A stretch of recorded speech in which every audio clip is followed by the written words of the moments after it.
Oui, Jésus, nous t'aimons de tout notre cœur.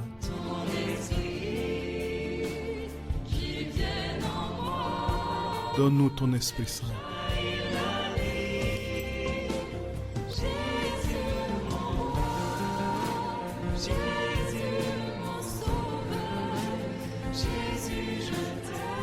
Oui, Jésus d'amour, nous t'aimons de tout notre cœur, Seigneur, notre roi.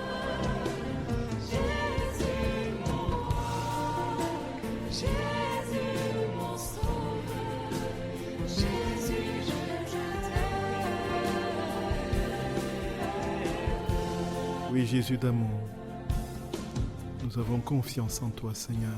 Merci de prendre possession de nos cœurs et de nos âmes et de nous accorder ce que nous te demandons ce soir de tout notre cœur. La plénitude de la vérité sur les grands mystères, Seigneur, que tu nous donnes de comprendre dans ta divine volonté. Seigneur, notre roi, sois béni, sois éternellement béni, parce que tu es le Dieu fidèle. Tu promets et tu réalises. Tu as voulu que tes enfants, Seigneur, accèdent à ce grand don. Tu l'as prévu de toute éternité, tu l'as accompli de manière progressive dans l'œuvre de la rédemption précédée de la création. Et tu veux maintenant, Seigneur, que nous accédions sans plus tarder à ce grand cadeau de ta vie divine. Seigneur notre roi, nous te bénissons, nous te glorifions, nous te rendons grâce pour tous tes bienfaits. Seigneur, saisis-nous et donne-nous de comprendre combien tu veux faire de nous ton ciel, combien tu veux t'inscrire dans les parcelles de notre être, dans les cellules de notre être, et être avec nous un seul être. Béni sois-tu, Jésus. Nous te rendons grâce, parce que nous sommes ton corps. Tu nous l'as dit, Seigneur, que nous sommes ton corps, et tu es la tête de ce corps. Seigneur, roi des siècles sans fin, donne aux membres que nous sommes d'être conformes à la tête, d'obéir à la tête, de ne vivre que pour exécuter le désir de la tête que tu es, Seigneur. Et comment le faire, sinon que tu nous envoies ton influx divin et que nous soyons en tout saisis par ta divine présence dans tout notre être. Jésus d'amour, je te confie tous les auditeurs de ce soir, tous les auditeurs de demain et des prochains jours, qu'ils soient touchés et remués au tréfonds de leur âme et qu'ils vivent pleinement ce que tu veux leur donner de vivre. La grâce de te recevoir tel que tu es, Jésus. Gloria, Gloria, Gloria. Nous avons confiance en toi, Seigneur. Frères et sœurs bien-aimés, vous êtes sur la radio de la Divine Volonté, la radio de l'association française Luisa Picaretta. Soyez les bienvenus en ce soir. Nous allons essayer de terminer notre série sur les réparations et comprendre jusqu'où le Seigneur veut que nous soyons des êtres de réparation, parce que c'est lui qui fera tout en nous. Nous nous confions à la très sainte Mère de Dieu, frères et sœurs bien-aimés, et nous lui demandons de tout notre cœur de prendre possession de notre cœur pour, avec elle, dire un fiat parfait à notre Seigneur, son Fils, et vivre pleinement le projet qu'il a sur nous. Au nom du Père et du Fils et du Saint-Esprit. Amen. Notre Père qui es aux cieux, que ton nom soit sanctifié, que ton règne vienne, que ta volonté soit faite sur la terre comme au ciel. Donne-nous aujourd'hui notre pain de ce jour. Pardonne-nous nos offenses, comme nous pardonnons aussi à ceux qui nous ont offensés.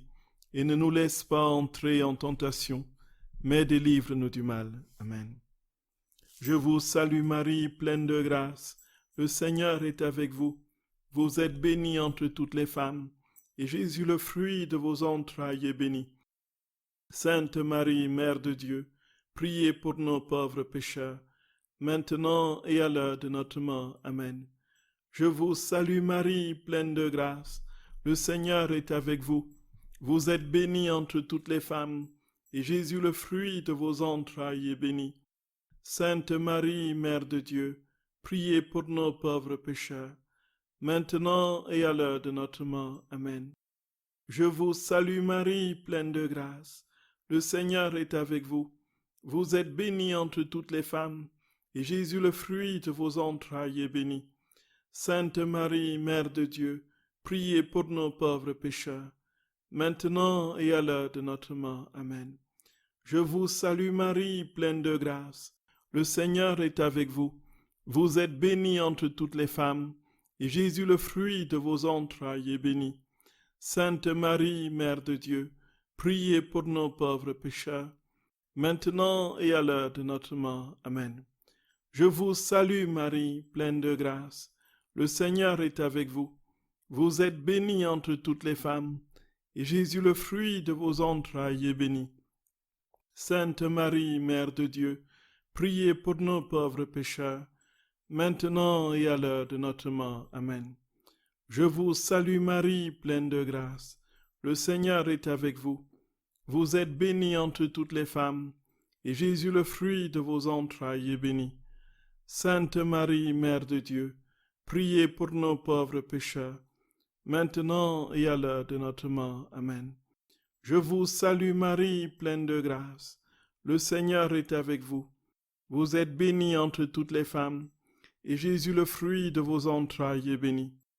Sainte Marie, Mère de Dieu, priez pour nos pauvres pécheurs, maintenant et à l'heure de notre mort. Amen. Je vous salue Marie, pleine de grâce. Le Seigneur est avec vous. Vous êtes bénie entre toutes les femmes, et Jésus, le fruit de vos entrailles, est béni. Sainte Marie, Mère de Dieu, priez pour nos pauvres pécheurs, maintenant et à l'heure de notre mort. Amen. Je vous salue Marie, pleine de grâce. Le Seigneur est avec vous. Vous êtes bénie entre toutes les femmes, et Jésus, le fruit de vos entrailles, est béni. Sainte Marie, Mère de Dieu, priez pour nos pauvres pécheurs, maintenant et à l'heure de notre mort. Amen. Je vous salue Marie, pleine de grâce. Le Seigneur est avec vous. Vous êtes bénie entre toutes les femmes, et Jésus, le fruit de vos entrailles, est béni. Sainte Marie, Mère de Dieu, priez pour nos pauvres pécheurs, maintenant et à l'heure de notre mort. Amen. Gloire soit au Père et au Fils et au Saint-Esprit, comme il était au commencement, maintenant et toujours, et dans tous les siècles des siècles. Amen. Ô mon Jésus, pardonnez-nous nos péchés, préservez-nous du feu de l'enfer, et conduisez au ciel toutes les âmes, surtout celles qui ont le plus besoin de votre sainte miséricorde. Ô Marie conçue sans péché, priez pour nous qui avons recours à vous. Que par la miséricorde de Dieu, les âmes des fidèles trépassés reposent en paix. Amen. Au nom du Père et du Fils et du Saint-Esprit. Amen. Frères et sœurs bien-aimés dans le Seigneur, nous rendons grâce à notre Dieu qui nous a donné de comprendre jusqu'où nous étions aimés et jusqu'où notre existence non seulement dépend entièrement de lui dans l'ordre de la grâce, mais aussi de ce qu'il nous donne de comprendre que cette existence est appelée à se conformer à la sienne de manière parfaite dans le don de la divine volonté. Frères et sœurs, pour que cette conformité ne souffre d'aucune interférence, le Seigneur a mis tout en place, il a mis tout en œuvre. Et en passant, frères et sœurs d'amour, il a institué le saint sacrement de l'Eucharistie. Et ce saint sacrement de l'Eucharistie qui est le viatique, qui nous conduit progressivement vers la plénitude de cette vie divine, en attendant que nous soyons nous-mêmes des hosties vivantes. Et la transformation de toute notre histoire en une véritable oblation de gloire et d'action de grâce au Seigneur ne peut passer que par les réparations, puisque notre vie a été pour presque tous cabossée. Notre vie a subi la morsure du péché. Notre vie a été fissurée par le mal. Et le Seigneur, frères et sœurs d'amour, nous dit tout simplement que tout est réparable, quelle que soit notre vie, quelle que soit notre histoire, tout, absolument tout est réparable. Et ce faisant, frères et sœurs bien-aimés, il nous le dit d'une manière conséquente dans l'œuvre de la croix qu'il a opérée pour nous, en versant son sang jusqu'à la dernière goutte. Il a réparé par son sang. Et il nous a donné la grâce de comprendre que nous devrions réparer à sa suite. Et il nous a enseigné le mécanisme de la réparation, c'est-à-dire entrer en lui dans sa divine volonté et se substituer à tous pour réparer au nom de tous. Et il nous a même dit que nous pouvions réparer pour les damnés. Et pour cela, frères et sœurs d'amour, précisons bien que la réparation pour les damnés ne supprime pas l'enfer, puisque l'enfer est le lieu de liberté assez mystérieux de tous ceux qui ont dit à Dieu, je ne te servirai pas. Et ils s'y retrouvent, non pas parce que Dieu les y a conduits, tout simplement parce qu'ils ont fait le choix de fuir définitivement la lumière. Mais le Seigneur dit qu'on peut réparer pour ces âmes. On peut réparer pour elles dans la mesure où les actes qu'ils devraient poser, qu'ils auraient dû poser, dans l'ordre de la divine volonté, nous les posons à leur place. Nous pensons à leur place. Nous parlons à leur place. Et les actes dont divins qui étaient préparés pour eux, nous les posons et les mérites de ces actes reviennent sur nous qui les posons. Voilà ce que Jésus dit, frères et sœurs d'amour. Donc pour cela, qu'il n'y ait pas d'ambiguïté. Frères et sœurs bien-aimés, nous allons terminer aujourd'hui la série sur les réparations en essayant de voir ce que le Seigneur dit sur le matériau de la réparation.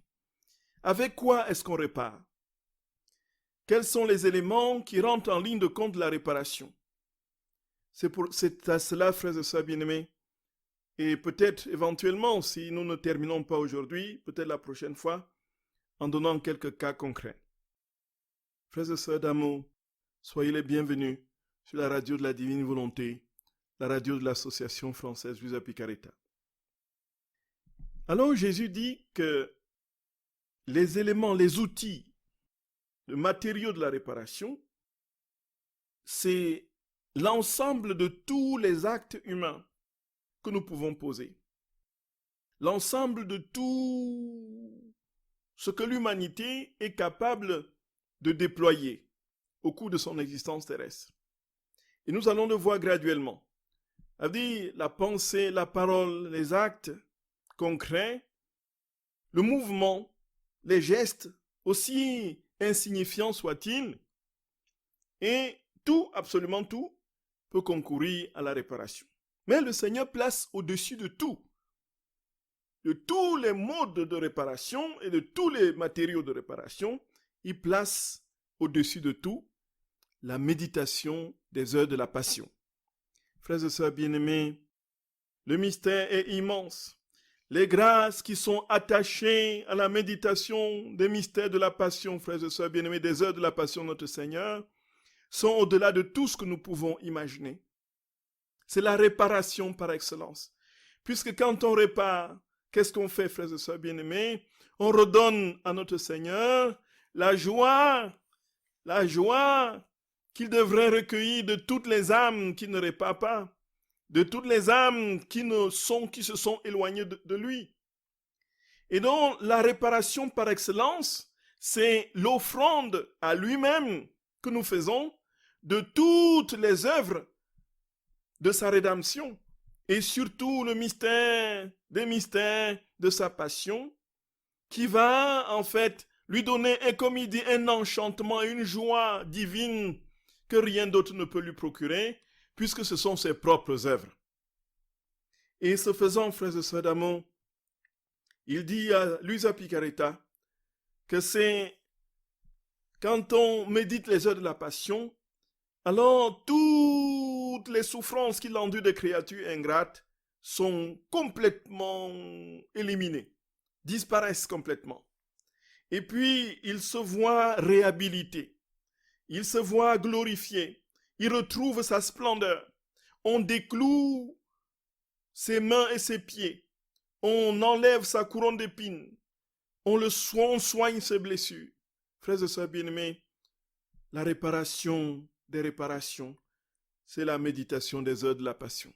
Voici ce que notre Seigneur dit, frères et sœurs bien-aimés, à Luisa Picaretta, au tome 7 du 9 novembre 1906.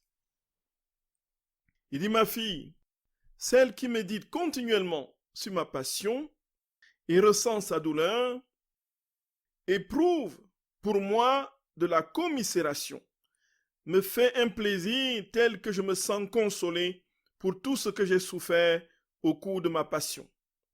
Et en méditant toujours ma passion, l'âme prépare pour moi un banquet continuel. Donc quand nous méditons les heures de la passion, frères et sœurs d'amour, nous préparons pour le Seigneur un banquet continuel. Nous l'invitons à la table de sa gloire. Nous l'invitons à la table de sa sainteté. Nous l'invitons à la table de son amour. Nous l'invitons à la table de ses attributs, frères et sœurs bien-aimés. Et il nous associe à ce banquet trinitaire. Et Jésus nous dit que chaque fois que nous méditons continuellement, que chaque fois que nous méditons sa passion, il reçoit un surcroît de gloire. Ce qui est tout simplement incompréhensible pour un Dieu qui, en lui-même, n'a besoin de rien, puisqu'il se suffit à lui-même. Il est dans sa béatitude parfaite et peut vivre sans l'homme. Mais du fait que tout a été fait en lui pour que l'homme soit associé à sa gloire, il ne peut pas être tranquille tant que le dernier homme, dans l'œuvre de la réparation, ne sera pas rentré. Cela veut dire quoi, frères et sœurs d'amour? Cela veut dire que toutes les œuvres qu'il a déployées ad extra doivent retourner à lui pour pleinement satisfaire la béatitude originelle de laquelle est sortie toutes ces grâces. Donc tout doit lui revenir. Pourquoi tout doit lui revenir? Parce que tout en lui revenant conduit l'humanité à lui. Puisque le mouvement de sortie de lui, c'est pour ramener en lui toute l'humanité.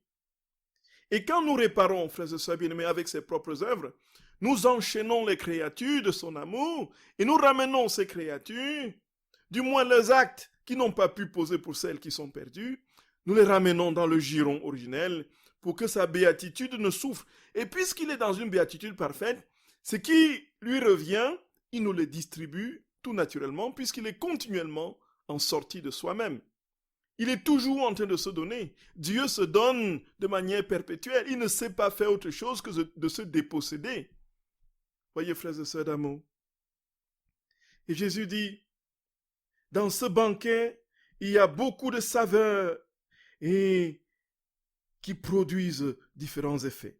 Ainsi, si au cours de ma passion, ils m'ont donné des cordes et des chaînes pour me lier, l'âme me délivre et me libère. S'ils m'ont méprisé, couvert de crachats et déshonoré, l'âme m'accorde du prix, me nettoie des crachats et m'honore. S'ils m'ont dévêtu et flagellé, l'âme me guérit et m'habille. S'ils m'ont couronné d'épines et raillé comme roi, s'ils ont rendu ma bouche amère par leur fiel et crucifié, l'âme qui médite sur toutes mes souffrances me couronne de gloire et m'honore comme son roi.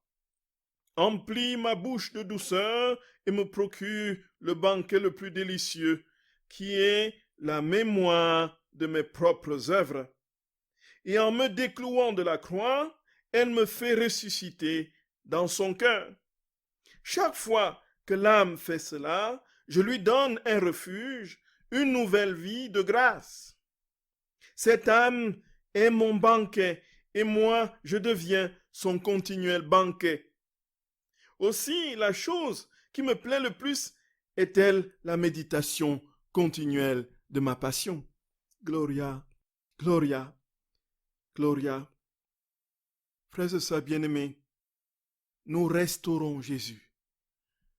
Nous enlevons ses clous. Nous pansons ses blessures. Nous lui donnons à la place du vinaigre une douce boisson. Nous lui donnons, frères et sœurs bien-aimés, à la place des coups, nous lui donnons des tendresses, d'un cœur qui ne sait qu'aimer. Nous lui donnons tout ce qui lui a été refusé par méchanceté au cours de sa passion, au cours de sa vie terrestre. Frères et sœurs d'amour, nous lui donnons un habit là où on l'a déshabillé. Nous lui donnons, frères et sœurs bien-aimés, une toilette là où on a craché sur lui. Nous l'honorons là où on l'a déshonoré en le dévêtissant. Ainsi de suite, ainsi de suite. Nous enlevons la couronne d'épines et nous plaçons à la place une couronne de gloire. Voilà la réparation, frères et sœurs d'amour, dans la méditation continuelle des heures de la passion. C'est pourquoi le Seigneur dit, celui qui médite les heures de la passion a presque tout réalisé dans l'ordre de la réparation, puisque ce sont mes propres souffrances qui, dans l'âme, réparent pour tout ce qui est commis contre mon amour. Et ce faisant, frères et sœurs bien-aimés, il va même plus loin et dit des choses absolument incroyables et qui donnent du tournis et du vertige aux théologiens. Jésus dit que celui qui médite les heures de sa passion, il entre dans une telle relation de communion avec lui dans sa vie divine que tout ce que Jésus pose, l'âme le pose aussi. En fait, Jésus utilise carrément le mot co-rédempteur. L'âme devient co-rédemptrice. L'âme, c'est tout simplement renversant. L'âme participe à la rédemption avec Jésus. Lorsqu'elle médite les heures de la passion, quelle est l'œuvre la plus grande de réparation dans l'ordre justement de la sainteté actuelle? C'est la rédemption. Et quand Jésus dit que nous entrons avec lui dans l'œuvre de la réparation et que nous sommes co-rédempteurs avec lui, c'est des termes forts qu'on ne tolérerait pas dans un contexte universitaire. Mais Jésus, frères et sœurs bien-aimés, le dit très clairement. En fait, dans la divine volonté, qu'est-ce qui se passe? Ce n'est pas un souvenir de la passion de Jésus, c'est la vie de la passion de Jésus. Nous vivons véritablement ce que Jésus a vécu puisqu'il vient en nous le vivre en nous, dans la méditation des heures de la passion, puisque ce sont les réparations dans la divine volonté. Et puisqu'il le vit véritablement en nous, qu'est-ce que nous avons fait? Nous lui avons donné la possibilité de vivre et de revivre, puisque c'est un acte continuel dans son éternité, de revivre en nous, donc de continuer sa vie de passion en nous, par l'accueil que nous lui faisons, en ouvrant notre cœur et en laissant sa divine volonté couler en nous. Et ce faisant, nous participons avec lui à cette œuvre. Jésus le dit, frères et sœurs d'amour, de manière très, très claire, au tome 11 du 6 novembre 1914. Pendant que, suivant mon habitude, je faisais les heures de la passion, mon aimable Jésus me dit, « Ma fille, le monde renouvelle sans cesse ma passion. Et puisque mon immensité enveloppe toutes les créatures, tant intérieurement qu'extérieurement, je suis forcé, à leur contact, de recevoir clous, épines, coups et fouets. Mépris, crachats, et tout le reste dont j'étais accablé pendant ma passion, et même plus. Cependant, au contact des âmes qui fondent les heures de ma passion, je sens que les clous s'enlèvent, que les épines sont détruites, que mes blessures sont soulagées et que les crachats disparaissent.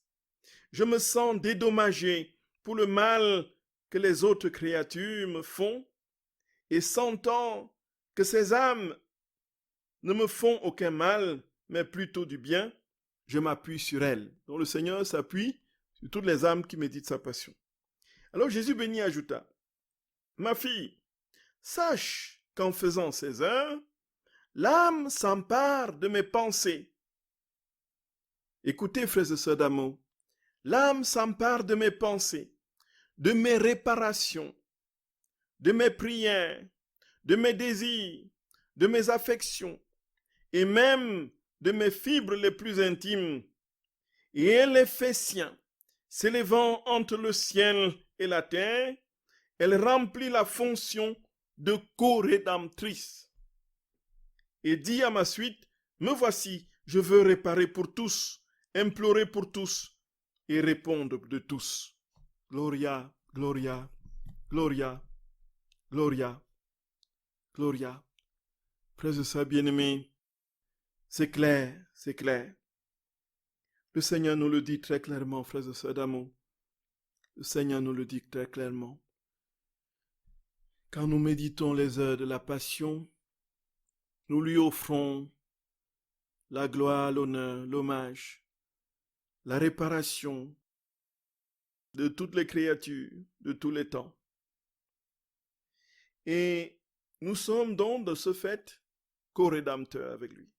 L'âme participe à sa rédemption. Jésus, donc, frères et sœurs bien-aimés, place en première place la méditation des heures de sa passion. Bien sûr, nous sommes ici dans l'ordre de la réparation ordinaire, sachant que la messe, c'est le sacrifice par excellence, puisque c'est le sacrifice de la croix qui se continue, qui n'a pas... Donc c'est cette œuvre-là. Donc dans l'ordre d'une réparation ordinaire, en dehors de la messe, la méditation des heures de la passion vient en premier. Dans ce sens, frères et sœurs d'amour. Et ensuite, Jésus nous dit très clairement que on médite, on répare, par notre amour. Quand nous méditons les heures de la passion, Jésus déploie, accomplit toute chose en nous, dans sa divine volonté, revit sa passion en nous, manifeste toutes les réparations qu'il a effectuées et qui continue à réaliser dans le monde, dans cette méditation de la passion, et on arrive ainsi à le déclouer de la croix, à lui donner les consolations que les hommes ne lui ont pas données. Alors il dit que, c'est le deuxième matériau que nous épinglons là, nous pouvons donc réparer aussi, l'amour que nous lui manifestons répare les ingratitudes, les indifférences, la méchanceté des hommes. Donc nous réparons par l'amour. Jésus le dit, frères et sœurs bien-aimés, dans beaucoup de tomes. Il invite les âmes à aimer. Quand on aime, on répare la haine. Donc vous voyez que la réparation, en fait, c'est le déploiement de la vertu, d'une vertu particulière, pour réparer le vice inverse. Vous voyez? La haine est réparée par l'amour. La gourmandise par le jeûne. L'orgueil par l'humilité. Les souffrances, les refus de la souffrance par le consentement aux souffrances multiples que le Seigneur permet dans nos vies, ainsi de suite, ainsi de suite. Donc on peut multiplier à l'infini. Donc on répare un vice par la vertu opposée. Et le Seigneur, frères et sœurs bien-aimés, ne peut véritablement réparer ces vices que si nous sommes dans sa divine volonté. Donc le Seigneur donne en premier, après les heures de la passion, la réparation par l'amour. L'amour que nous avons pour lui répare la haine et la méchanceté des créatures. Donc il nous invite donc à tout faire, absolument tout par amour. Et que si nous faisons tout par amour, nous permettons ainsi à Jésus de compenser le non-amour de nombreuses créatures au cours des âges de l'histoire. Prenons simplement un seul passage, frères et sœurs bien-aimés, au tome 2 du 25 octobre 1899. Le Seigneur explique à Luisa qu'il châtie, qu'il permet que certains soient dans une situation difficile, tout simplement parce qu'il veut sauver leur âme. Et il dit qu'il ne peut pas avoir créé l'homme pour le détruire, Et que comme l'homme a une volonté obstinée et ne veut pas croire, parfois le Seigneur laisse faire certaines difficultés de leur vie pour qu'ils reviennent. Donc, alors, il dit, Jésus en passant, qu'il est comme empoisonné. Il est comme étouffé par l'écho empoisonné que les hommes répandent et qui remonte à lui et qui le fait atrocement souffrir.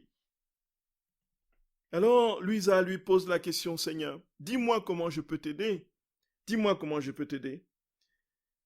Je repris, dit Luisa, dis-moi, mon unique bien, comment puis-je adoucir pour toi cet écho empoisonné qui t'afflige tant? Il répondit, la seule façon, c'est d'accomplir les actions uniquement dans le seul but de me plaire. D'accomplir toutes les actions uniquement dans le seul but de me plaire. Voilà, frères et sœurs bien-aimés, la droiture d'intention dont le Seigneur parle, qui est orientée essentiellement vers lui, vers sa gloire, vers son amour. Que toute essence, dit Jésus, et tes forces soient uniquement appliquées à m'aimer et à me glorifier. Gloria, gloria, frères et sœurs d'amour, frères et sœurs bien-aimés, que de fois nous utilisons y compris les choses de Dieu pour notre propre gloire. Nous profitons de lui pour asseoir notre ego. Nous utilisons Dieu pour notre ego de manière continuelle. Ça, c'est notre modus vivendi. C'est comme ça que nous vivons. Dieu ne peut nous être Dieu que lorsque nous nous servons de lui. Voilà l'horreur dans laquelle nous sommes, frères et sœurs bien-aimés. Et parfois, nous ne nous rendons même pas compte, même comme chrétiens. Et puis, on croit que c'est parce que on aura brillé au soleil de la vie spirituelle et que tout le monde nous louangera, qu'on sera vraiment proche de Dieu. Frères et sœurs bien-aimés, le danger est immense, immense, immense. C'est bien le contraire qui se produit. Nous nous éloignons de lui. Gloria, Seigneur, pardonne-nous, Seigneur Jésus. Pardonne-nous, mon roi. Pardonne-nous, Jésus. Pardonne-nous. Jésus nous dit, fais tout par amour pour moi. Fais tout par amour pour moi, je t'en supplie. Fais tout par amour pour moi. Fais tout par amour pour moi. Jésus dit que toutes tes forces, tous tes sens soient uniquement appliqués à m'aimer et à me glorifier. Que chacune de tes pensées, de tes paroles, etc., soit remplie d'amour pour moi. Que tout soit par amour pour Dieu, tout pour la gloire de Dieu, tout par amour pour lui, tout pour la gloire de Dieu, tout par amour pour lui, tout pour la gloire de Dieu, tout par amour pour lui. Frères et sœurs bien-aimés, c'est ainsi que nous réparons. Et Jésus dit, ainsi ton écho s'élèvera jusqu'à mon trône et sera une douce musique pour mon oreille. Ton écho s'élèvera jusqu'à mon trône et sera une douce musique pour mes oreilles. Voyez, frères et sœurs bien-aimés, ça n'a pas de nom. Ça n'a pas de nom. Ça n'a pas de nom. Donc nous réparons en posant nos actes uniquement par amour pour Dieu. Ensuite, frères et sœurs bien-aimés, le Seigneur, comme nous l'avons dit tout à l'heure, nous réparons par des actes ordinaires au quotidien, par une simple pensée, par une simple parole, ainsi de suite. Donc nous réparons avec une parole dans la divine volonté, une action dans la divine volonté, n'est-ce pas, une pensée dans la divine volonté, ainsi de suite. Jésus le dit très clairement au tome, il le dit au tome 36, du 28 août 1938. Voici, frères et sœurs bien-aimés, ce qu'il dit. Bien sûr, il dit dans plusieurs passages, dans énormément de passages, que nous ne pouvons pas tout citer. Il dit, tu dois savoir que cette créature fait tout ce que les autres créatures devraient faire. Si cette créature pense dans ma volonté, Ma volonté circule en chacune de ses pensées et la créature, étant dans ma volonté, circule avec elle et me donne l'hommage, l'amour, la gloire et l'adoration de chaque pensée. Voyez, frères et sœurs bien-aimés, si nous pensons dans la divine volonté, cette pensée circule dans toutes les pensées et donne à Jésus l'amour, la gloire de toutes les pensées, y compris celles qui ne pensent pas lui donner cette gloire. Donc nous réparons par une pensée dans la divine volonté. C'est inouï. Donc une pensée dans la divine volonté circule dans toutes les pensées des créatures.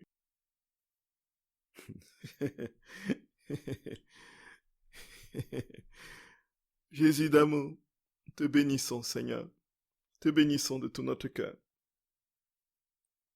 Et Jésus dit, les créatures n'en savent rien, mais moi qui connais toutes choses, je reçois la gloire de tous les esprits créés. Donc même si ceux qui sont actuellement en train de commettre le mal et de commettre des crimes, et ainsi de suite, même s'ils ne savent rien de ce qui est en train de se passer, Jésus reçoit la gloire qu'il devrait lui donner. Parce que nous avons pensé en eux par la divine volonté, dans la divine volonté. Parce que nos pensées dans la divine volonté ont circulé dans leurs pensées. Et donc, ils donnent une gloire au Seigneur par Jésus qui pense en nous pour eux. C'est tout simplement à couper le souffle. Ça, c'est pour la pensée. Jésus dit aussi par la parole. Si la créature parle dans ma volonté, comme ma volonté est la voix de chaque parole, je reçois de nouveau la gloire et l'amour de chaque parole. Voyez? Si nous parlons dans la divine volonté, frères et sœurs d'amour, Jésus reçoit la gloire de toutes les paroles. Toutes les paroles de blasphème qui sont en train de se proférer dans le monde, qui devraient donner une parole divine à Dieu. Si nous parlons dans la divine volonté, toutes ces paroles de blasphème sont couvertes par l'offrande de la parole divine que Jésus émet en nous pour ces âmes et au nom de ces âmes. Donc notre parole circule dans leur parole. Donc Jésus dit que ces créatures n'en savent rien. Mais Dieu reçoit la gloire que ces créatures devraient lui donner. Nous voyons, frères et sœurs bien-aimés, l'œuvre de la réparation est tout simplement au-delà de tout ce que nous pouvons imaginer, frères et sœurs d'amour. C'est fou, c'est fou. C'est inouï. C'est inouï. C'est inouï. Ça n'a pas de nom. Ça n'a pas de nom. Donc la pensée, la parole. Jésus dit aussi, si nous marchons dans la divine volonté, si l'on marche dans le fiat, dit Jésus, mon fiat étant le pas de chaque pied, la créature me donne l'amour, la gloire de chaque pas. Donc, le mouvement premier, qui est sa divine volonté, qui est en nous, fait marquer les pas, offre la gloire à Dieu de tous les pas des créatures. Chaque pas de toutes les âmes offre une gloire à Dieu dans la mesure où nous avons marché dans la divine volonté, au nom de ces personnes et pour elles. Puisque son fiat, donc sa divine volonté, est le pas de chaque créature, de chaque pied. Et ainsi de suite, dit Jésus, pour toutes les autres choses. Donc nous pouvons les multiplier à l'infini, frères et sœurs d'amour. Nous mangeons dans la divine volonté, nous réparons pour toutes les gourmandises, toutes les goinfreries, toutes les orgies de toute l'histoire humaine. Nous buvons dans la divine volonté, nous réparons pour tous les alcoolismes. Des personnes en proie à l'alcoolisme depuis les générations. Nous dormons dans la divine volonté, nous réparons pour toutes les personnes qui ne dorment pas parce qu'ils utilisent la nuit pour commettre des forfaits. Parce que la nuit leur sert pour le vice. Ainsi de suite, dit Jésus. Nous pouvons multiplier à l'infini, frères et sœurs bien-aimés, les actes ordinaires de réparation. Jésus dit, mais les créatures ne savent pas qu'à travers celle qui vit dans mon vouloir, je reçois l'amour et la gloire qu'elle devrait me donner. Ce sont des secrets qui se passent entre moi et celle qui vit dans mon vouloir. Mais il y a plus, dit Jésus. Cette créature en arrive à me donner la gloire et l'amour, comme nous avons dit, frères et sœurs bien-aimés, que les âmes perdues devraient lui donner. Frères et sœurs bien-aimés, frères et sœurs d'amour, frères et sœurs d'amour, c'est tout simplement au-delà de ce que nous pouvons imaginer. Et nous allons continuer, frères et sœurs bien-aimés, après la pause. Vous pouvez poser vos questions au numéro habituel. À tout à l'heure, frères et sœurs d'amour. Tout à l'heure.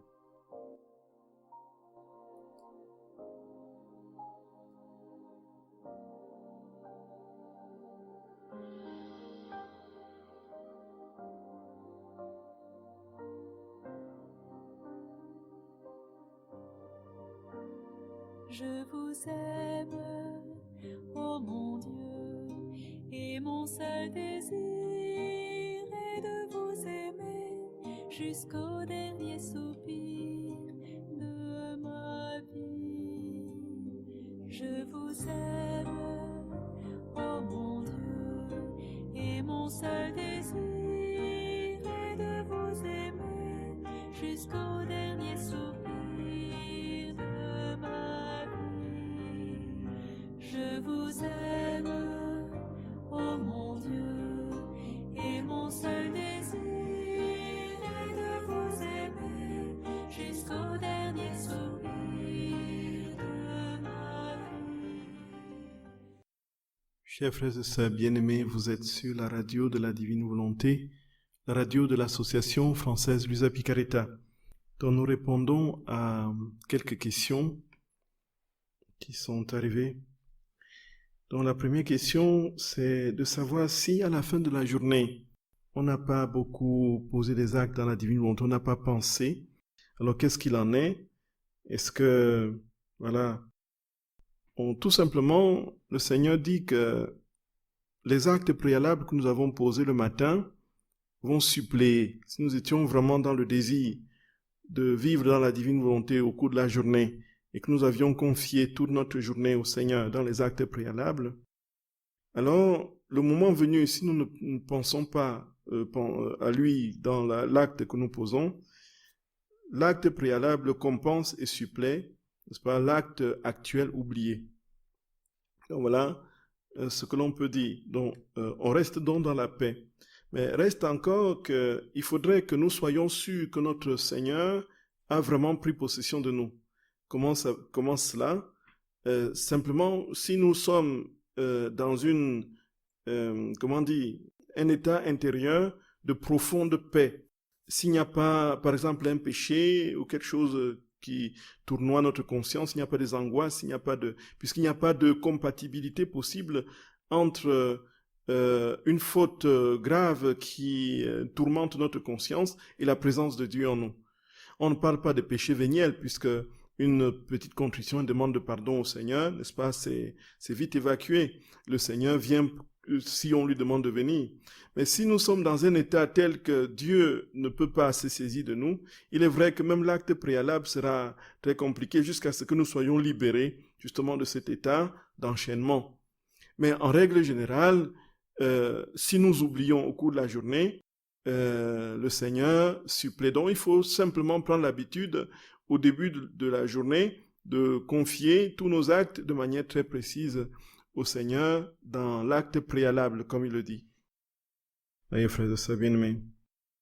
Et donc l'autre question, c'est par rapport à ce que Jésus a dit aux femmes de Jérusalem lorsqu'il montait au calvaire.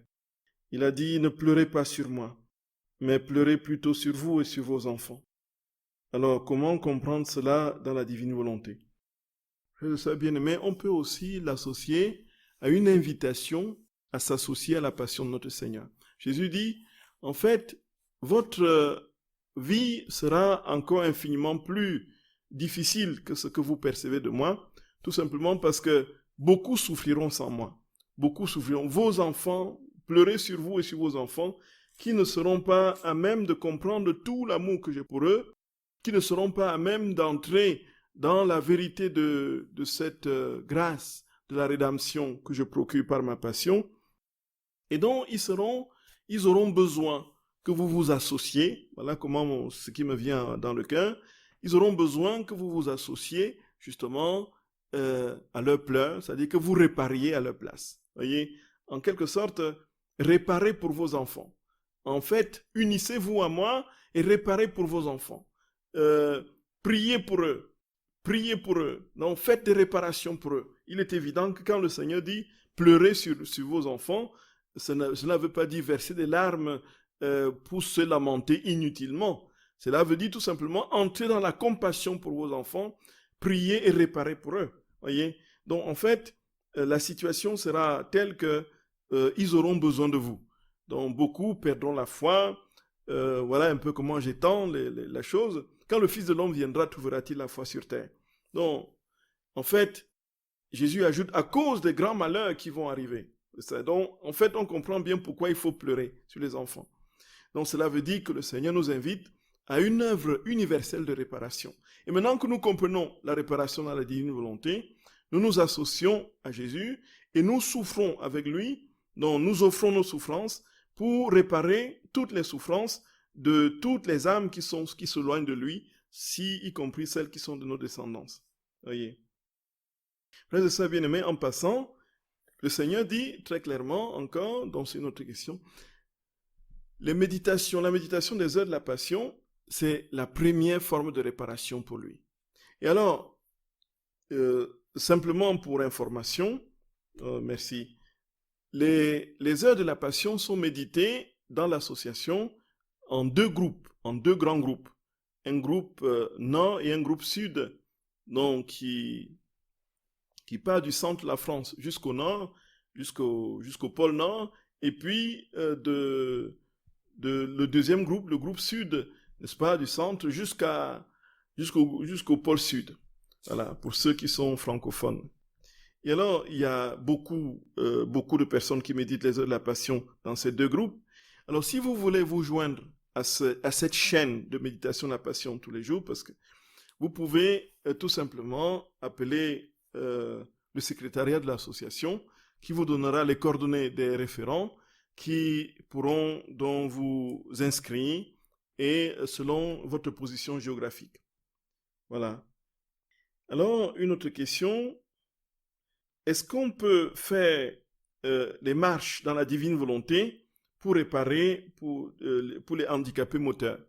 Donc, en fait, la réparation ici, la marche dont parle le Seigneur, c'est, y compris les paroles, les actions, les pensées, c'est d'ordre spirituel. C'est pour les réparations du mal, des maux qui se commettent. Ce n'est pas réparer pour qu'il y ait un miracle physique qui se produise. Voyez, c'est pas dans ce sens-là. Donc, ça veut dire que si on marche pour les handicapés physiques, que l'on ne s'attende pas qu'ils se lèvent de leur chaise roulante, forcément.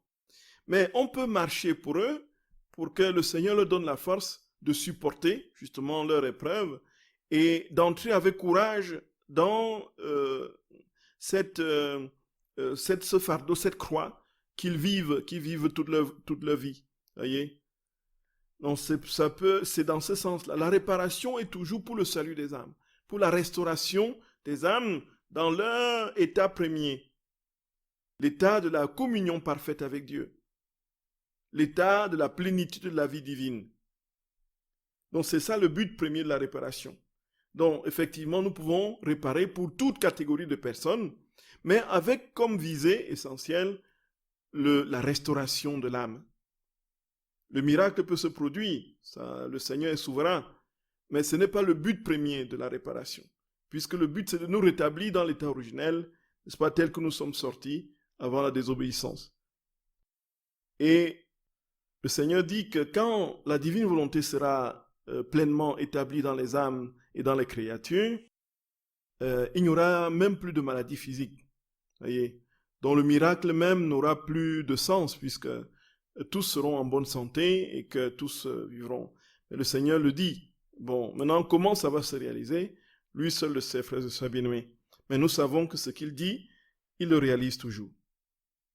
Alors, une autre question qui est plutôt une affirmation, qui est juste, dont nous pouvons réparer pour tous les abus sexuels comme nous sommes invités à le faire dans notre paroisse. Donc, effectivement,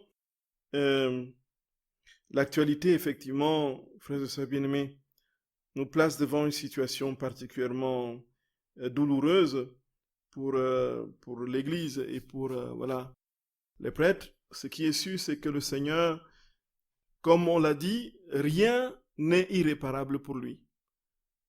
Et c'est pourquoi nous sommes confiants et convaincus que ce péché monumental va dans l'ordre de la réparation, pour si on travaille à la réparation. Donc dans la divine volonté, ce sera naturellement des prières au nom des victimes et pour les victimes, au nom des abuseurs et pour les abuseurs, dans la divine volonté, donc pour restaurer l'état l'état premier dans lequel ces personnes se trouvaient avant de commettre et de subir ces actions atroces. Et ainsi le Seigneur, même si ces âmes ne sont pas conscientes, comme dit Jésus, pour lui, tout lui est redonné de manière neuve. Et tout cela est possible. Et bien sûr, dans nos paroisses aujourd'hui, il y a un ensemble de campagnes, de formations, de situations, d'informations sur toutes ces questions-là qui nous aident à entrer justement dans cette œuvre de réparation de manière consciente. Ce faisant, frères et sœurs d'amour, le Seigneur nous dit tout simplement une chose. La victoire est assurée. Si nous sommes unis à lui, nous n'avons rien à craindre. Et il nous a dit, frères et sœurs d'amour, vous aurez beaucoup à souffrir dans le monde, mais gardez courage, j'ai vaincu le monde. Le chrétien regarde prioritairement cette victoire qui lui a déjà été acquise. Avançons, frères et sœurs d'amour, avançons, confiants, et laissons-nous conduire par l'étendard de la croix. Entrons dans le grand mystère de la réparation, frères et sœurs bien-aimés, et disons-lui de tout notre cœur que nous sommes prêts à aller jusqu'au bout. Tant qu'il nous donne la possibilité de laisser notre volonté se fondre dans la sienne, se transformer dans la sienne, nous serons, frères et sœurs bien-aimés, capables de tout, capables de toute forme de victoire, parce que il a remporté cette victoire, comme dit saint Paul dans l'Épître aux Colossiens, il a dépouillé les autorités, les dominations, et les a conduits victorieusement dans le cortège de la croix. Il les a livrés en spectacle, en triomphant d'elle par la croix.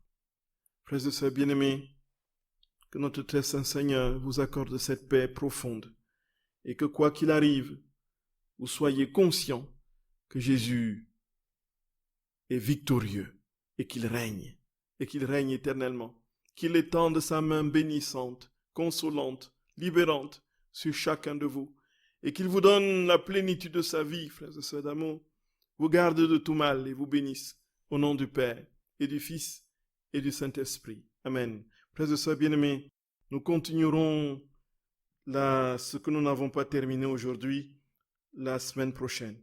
Soyez bénis, frères et sœurs bien-aimés. Soyez bénis. Soyez bénis. Que Dieu vous garde.